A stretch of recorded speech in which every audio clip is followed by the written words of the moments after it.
Hello, everyone. This is Jon Hill with EandM. I'm one of the Siemens product specialists that we have on staff, and it's sitting here in my office, and I've got a drive sitting here beside me, and just kind of wanted to bring something up to your attention. A lot of people are aware that there's a application example out there that shows us using Siemens HMI to control this drive, the G120 drive. Also works with the S120 if you're interested in that. And the customer that I was talking to said, "Hey, can I use a unified panel to do the same thing?" So I decided to, dig into it a little bit, and I just want to kind of show you a couple things that I have here. It can be done, and so let me share my screen and show you some resources for you to use. So this is the application example that Siemens has on their support site. Here's the entry number 109481157. And if we scroll down a little bit on this, we see there, a date of 2020. And we scroll down here. This application example has been around since version 13. In fact, that's probably the first time I came across it and played with it. It has been updated with a project for version 16. But the documentation still exists starting from that version 13. I know initially when I first came across this, there were some notes on it that this is not something you wanted to do for full-time control, that this was just kind of auxiliary control that you wanted to do. I don't see those notes in the document at this time, so take that for what it's worth if you're going to go ahead and do this.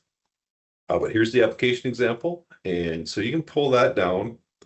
And when you pull it down, there is that document that goes with it. Here's a copy of that. And this is well done. Gives you everything that you need to know on what you're actually, how you're addressing those points that you're trying to communicate back and forth to the HMI from that drive. And so we just kind of scroll down. It's, typical Siemens application example. Like I said, laid out very well. You have both on-off and speed control, so you can ramp it up and down, things like that. There is a full HMI panel in here. And of course, this, like I said, is done around the old Siemens Comfort Panel. As I'm recording this right now, we are coming up very rapidly on the middle of the year, 2026. And so with that, the unified panels started releasing at the end of 2019. And so they've been around coming up on, 6.5, 7 years almost pretty soon. And they should be your go-to if you are doing anything new, new projects coming up. You want to look at that unified panel. But of course, so this does not just a right-click replace device in your TIA Portal project when you do this, right? Here's, like I said, they talk specifically about how to do that addressing between the drive and the HMI, how to format that IO address. This is done with a built-in driver already in the HMI panel.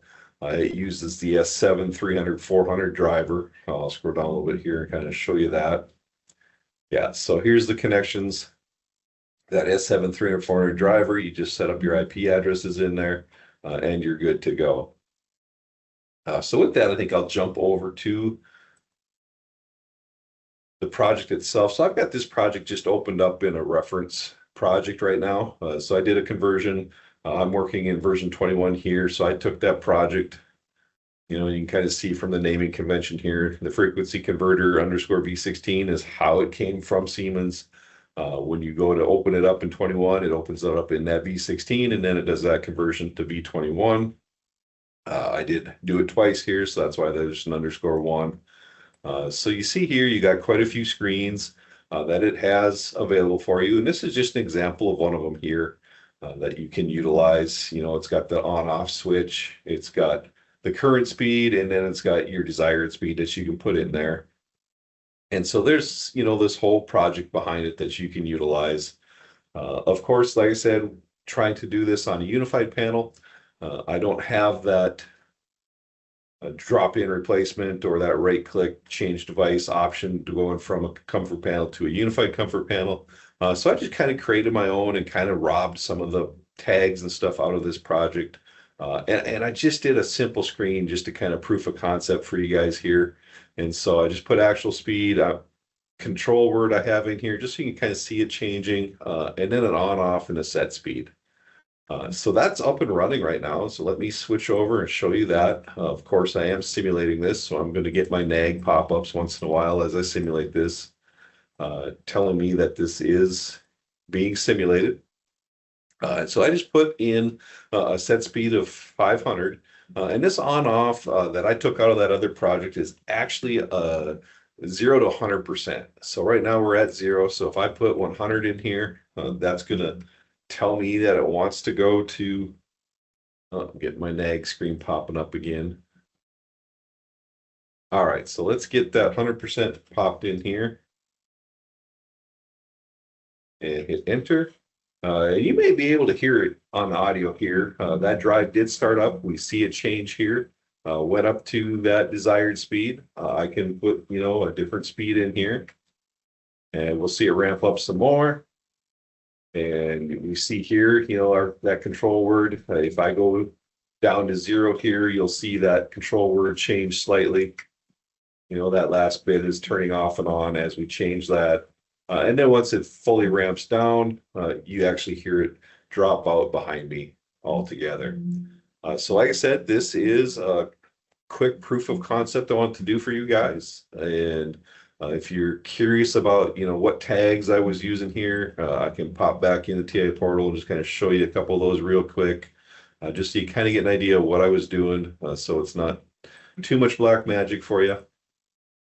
So it is, actual speed, it's data block 21, and that is basically corresponding to just the parameter within the PLC. If I go to this control word, data block 54. If I scroll down and let's just look at this last one here, that on off is data block 2900. So, those are just the straight parameters essentially within the PLC. If you are doing something with an S120, there are some offsets that you might work with, especially if you have multiple drives set up in there. But that document goes through and explains all that for you. So between the document and the example project, you have a good starting point. And I am going to talk in another video a little bit about, converting this screen directly to a unified panel. There are some ways to do that. It is not 100% hands off. There is some stuff you have to dig into, but we'll talk about that in another video. So if you were wondering if a unified panel can be used on the HMI with no PLC, and just to verify that, I'll just do a quick network search here and show you guys that the only thing I am currently connected to is that drive. So there's nothing else on this network right now. So between the drive and my simulated HMI that I have running, unified simulated comfort panel, that's all it takes, and you can have this up and running. You can get to any of those parameters using this same format that we see here. The parameter is a data block, and away you go. I hope this helps. Have fun, and good luck.